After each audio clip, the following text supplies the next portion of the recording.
My salutation to all enlightened beings, showing us the path of non-violence and peace. Honorable dignitaries on dais, off dais, all the participants, delegates and students and staff members. It's a great pleasure for me to be here. I'm thankful to SMS for giving us the opportunity to be with you all. Just want to start with a small story as he was concluding with his remarks. Once a man, he was from a small village and small town and went to the metropolitan city for higher education to get all the big degrees. So after finishing his master's, he was coming back to his hometown. By the way, he has to cross a river to reach his hometown. So he was sitting in a boat with a sailor. He was like a modern man with modern education, with all these modern degrees. So he wanted to show up what he has learned from all these higher education degree institutions. So he asked the question to that sailor, do you know the physiology? The man was very simple, from the small village, from the small town. He said, I don't know anything about all this logy, so don't ask me all these questions. Then he said, okay, 25% of your life has gone. It's wasted. Now the boat was moving slowly. Now again he got interested, but if you know someone is ignorant, then you get tempted to ask more questions to that person. So he said, okay, let me ask you the second question. Do you know anything about psychology? Because it's very important to have a social relationship. He said, I told you earlier, I don't know anything about that, so don't ask me all these questions. Then he said, okay, another 25% of your life has gone. So how much? 50% of the life is wasted. Now after a while he asked the third question. Okay, just let me know, do you know something about biology? He said, I told you earlier, so please sir, don't ask me all these questions related to this logies. Then he said, okay, another 25% of your life is gone. So 75% of your life is wasted. All of a sudden there was a big turbulence in the water. Now this is the time for the question to be asked to whom? From the sailor to that young man. And the sailor said, okay, let me ask just one question, and it's a very important question to you. Do you know swimmiology? And the man was very embarrassed at the time. He said, what kind of swimmiology? I never heard about that. Swimmiology means how to swim in the water, to just cross over the river. He said, I never heard about that and never got trained and practiced in it. He said, okay, no problem. For me, it's only 75% of the life has gone, but for you, it's 100% of life is going to be wasted. So I think this modern education system, which we are talking about today, I really, in the morning, since morning, we are listening to all the great speakers regarding this management, the business schools, the modern economics, and this higher education, what they are doing, what they were before, what we are today, and what we are thinking about tomorrow. So if we are trying to find out a synthesis in between to figure out the solutions for each and every problem. So definitely true. Every problem comes with a solution. And every problem, who is the creator of the problem? Many of the time, I just put a question to the people whenever I speak to. Ever you have heard about any animals have created any global crisis problem? Anybody have created such things in this world? They have made our life to be very comfortable, giving us all the rich resources and everything. But I think human mind somehow, it's considered human body, human mind, human prana, human consciousness, whatever terminology we can talk about. Human were always considered as the superman in this world, and because of that, the illusion which we got from different traditions, different cultures, different philosophy, that human can use it the way it's supposed to be, whatever they want. So actually, couple of years ago, I was in South Korea and we were participating in a World Congregation of Philosophy. I met with one of the Nobel laureate, and she said that philosophy and spirituality are two different poles which cannot be together.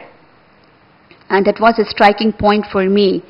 If you take out the spirituality from the philosophy, if you take out the spirituality from any facets of the life, like what will remain ultimately? Because philosophy has emerged from the background of the spirituality.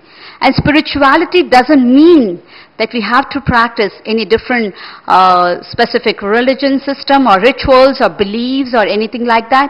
Spirituality simply talks about the values in our action, in our attitude, in our behavior, in our communication, in our response, in our way of life, in our all things which we try to do for ourselves as well as we try to do for others. It's a golden rule that if I don't like anything for me, how can I do the same thing to others which they don't like too? So it's a golden principle. It's a very simple strategy, very simple principle for anything which can be imbibed with. But we just forget that. Always there is a dilemma between. I was just asking a young person, he was in a higher position of a big corporate company. I said, whenever it comes to a situation for you, for higher promotion, but that promotion is coming through by putting down someone else. So how do you deal with that at the time? Because it's a question for you. At one hand, you are getting a good package, but on another hand, you are trying to demoralize yourself. So what do you do at the time? He said it's very difficult for at the time to take any decisions. Because always wealth and money has a powerful gravitational force. I don't know how comes it. But it's a gravitational force which pulls a person. And even though everybody, each and every single person in this world, they know all these ideologies, all these methodologies, all these principles which we are talking since morning till now. Everybody knows that. But when the principle, the question comes up to implement, to apply in their own life, to have it's a practice, to have a very pragmatical solutions for these problems, there we miss out the things and ultimately we have to face those challenges.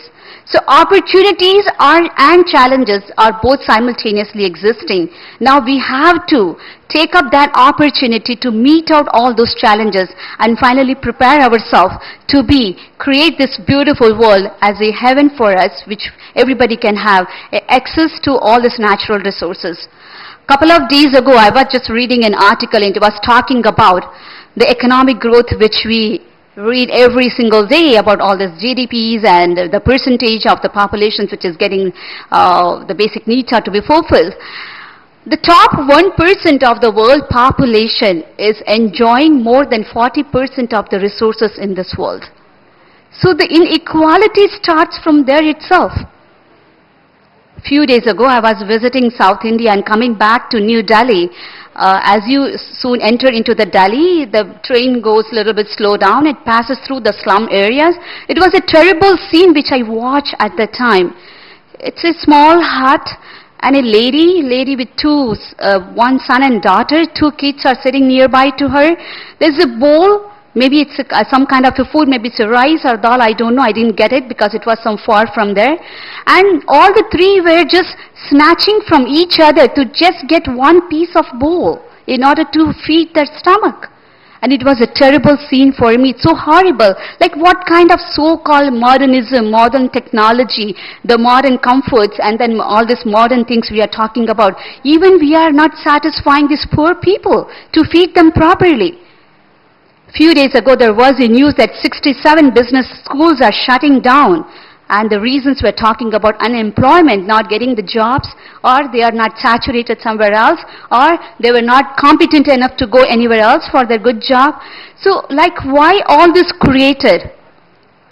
Lot more depend on from where we need to start.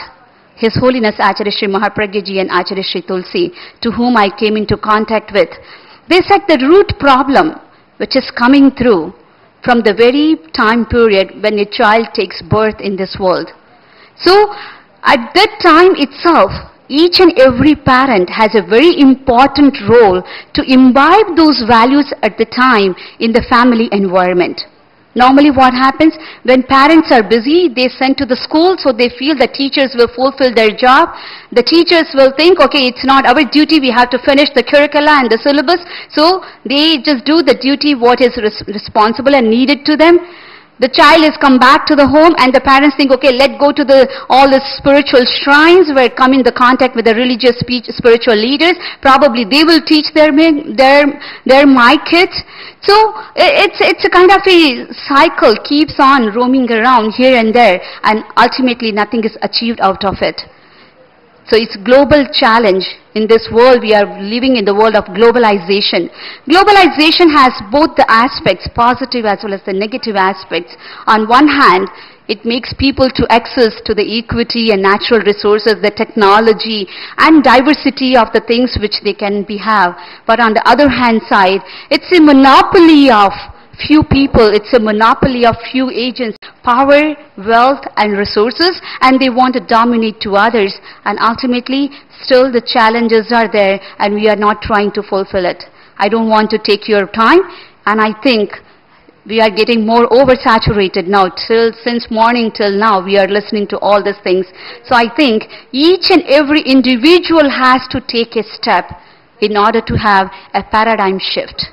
Each and every individual's responsibility to start with, to change their own lifestyle, to change their own mind and attitude, and probably that will bring, because a small candle can lit thousands and thousands of candles.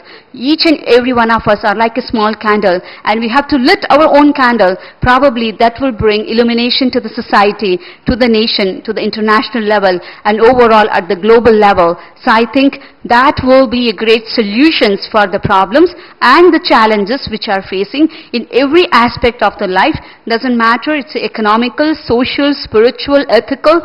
We have to create integrated personality, a combination of socio-ethical, spirituality, and also with all these things which we needed to, and that will bring a good citizen of this world to live in. So once again, thanks to SMS and all the delegates over here, all the speakers over here for giving us this opportunity, and thank you. Om Arham.